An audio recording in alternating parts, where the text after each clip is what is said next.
For Act 1, almost equals 275 words. The Zorath Empire had conquered more than 1,000 star systems. Entire civilizations surrendered the moment its war fleets appeared in orbit. To most of the galaxy, resistance against the Empire was not bravery. It was suicide. On the distant edge of explored space, however, there was one species the Empire barely considered worth noticing.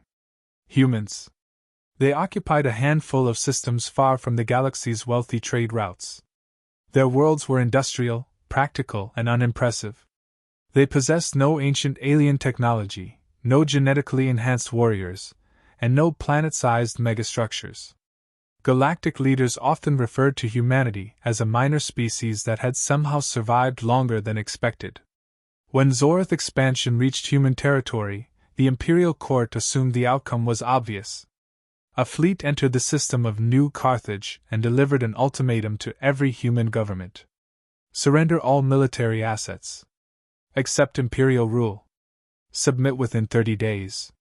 Failure to comply would result in total occupation.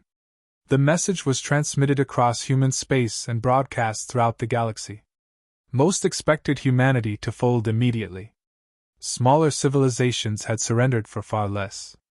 Instead, a single diplomatic response arrived. 5 words. Do not threaten humanity. The statement confused the Empire more than it offended them. The Emperor himself reportedly laughed when he heard it. To him, it sounded like the final act of a species that did not understand its place. Human negotiators requested further talks. The Empire refused.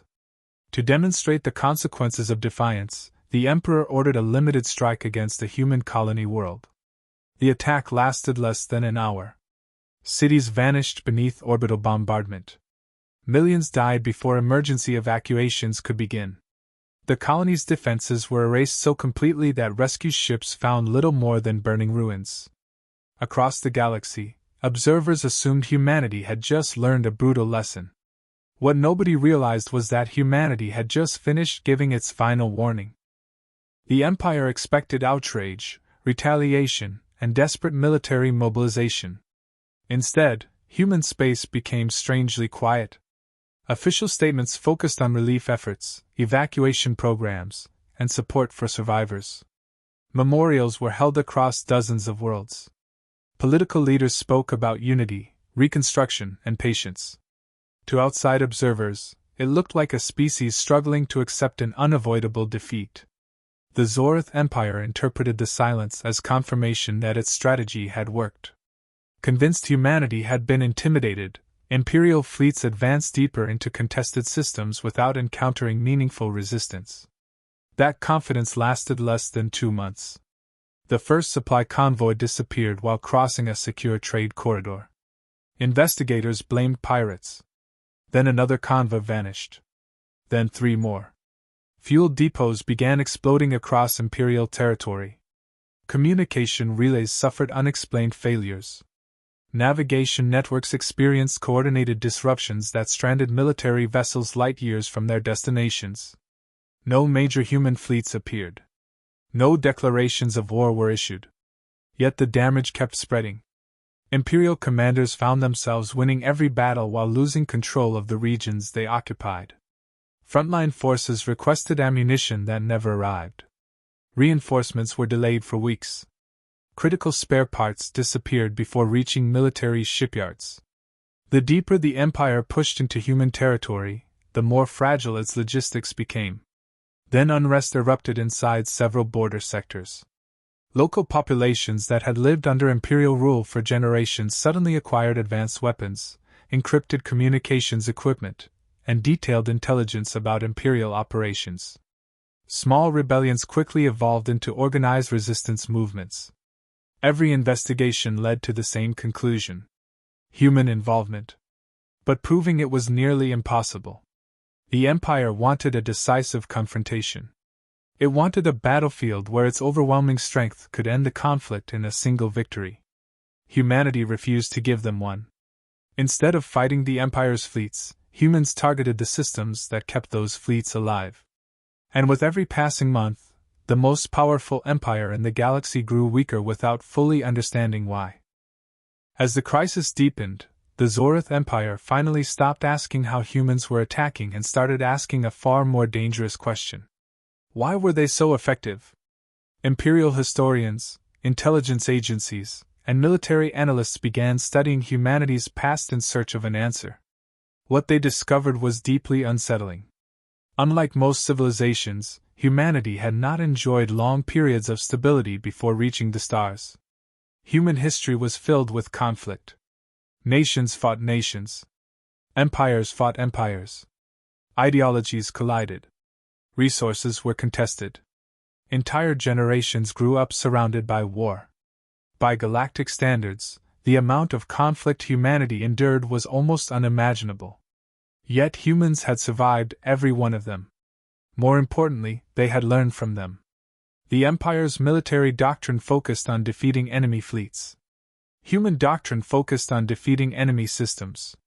Humans understood that armies depended on factories, economies, transportation networks, public support, and political stability.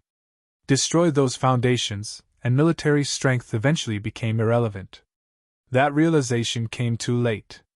Across imperial territory, industrial output began falling. Critical manufacturing worlds failed to meet quotas. Tax revenues collapsed as trade routes remained disrupted. Governors demanded additional resources that the central government could no longer provide. Old rivalries resurfaced. Regional leaders blamed one another for the growing disaster. Political factions turned on each other. Several sectors openly challenged imperial authority, believing the government was no longer capable of protecting them. Human agents quietly encouraged every fracture. Information leaked at exactly the right moments.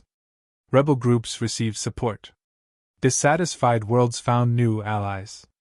The Empire still possessed the largest military force in the galaxy. But military strength could not solve an economic collapse. It could not restore trust. It could not force loyalty. For the first time since its founding, the Zorith Empire was losing control of itself. And at last, the Emperor understood the meaning behind humanity's warning. Humans had never intended to destroy his fleets. They intended to destroy his empire. 3 years after the destruction of the colony world, the Zorith Empire stood on the edge of collapse. Entire sectors had stopped obeying imperial commands. Trade networks that once connected thousands of worlds existed only in fragments. Food shortages spread through core systems that had never experienced scarcity. Factories sat idle without resources. Fleets remained stranded without fuel. Every solution created new crises. The Emperor ordered massive military offensives, hoping a decisive victory against humanity would restore order. The attacks achieved nothing. Human fleets appeared only when conditions favored them and vanished before retaliation could arrive. Supply convoys continued disappearing. Communication systems continued failing. Rebellions continued spreading. The Empire still searched for a battlefield. Humanity continued fighting a war of exhaustion. Then came the breaking point.